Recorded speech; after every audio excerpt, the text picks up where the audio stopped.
Assalamualaikum warahmatullahi wabarakatuh. Perkenalkan, nama saya Iksan Ramadhani dengan NIM 2019133008, kelas 5A Geografi, mata kuliah Geografi Permukiman, dan dosen pengampu Ibu Eni Heldayani SSI MSc. Baik, pada video kali ini saya akan menjelaskan tentang konsep dan definisi permukiman liar.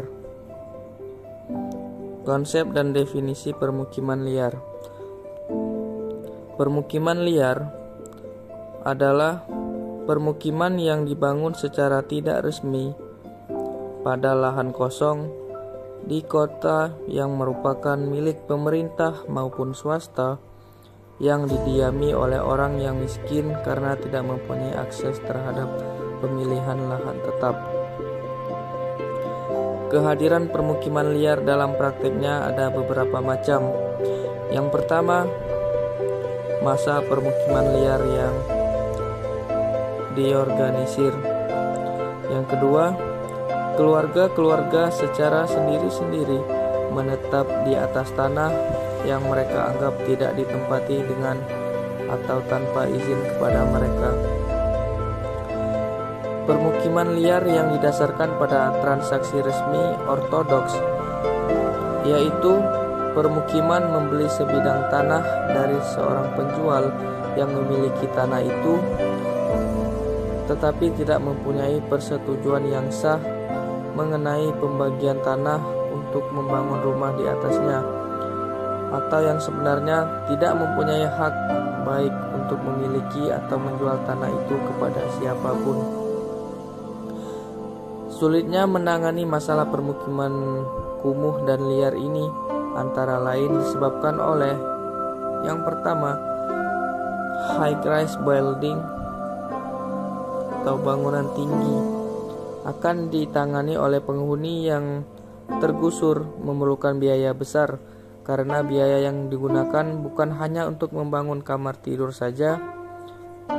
Yang kedua, peremajaan lingkungan kumuh yang merupakan proyek yang besar atau large project. Harga harus dipertimbangkan dengan matang dan harus difikirkan masak-masak karena menyangkut banyak orang yang akan digusur atau dimukimkan kembali.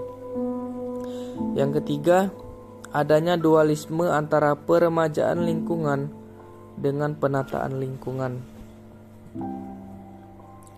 Penghuni rumah kumuh atau liar biasanya masih lebih senang tinggal di rumah kumuhnya daripada di rumah susun, sewa atau rusunawa. Keempat, banyak peremajaan lingkungan kumuh yang tidak melalui survei sosial tentang karakteristik penduduk yang akan tergusur. Kelima, banyak peremajaan lingkungan kumuh yang kurang memperhatikan kelengkapan lingkungan seperti taman, tempat terbuka, tempat rekreasi, sampah, pemadaman kebakaran, dan tempat bermain anak, karena hal tersebut memerlukan biaya besar. Keenam, tenaga yang bergerak pada program peremajaan lingkungan kumuh tidak profesional.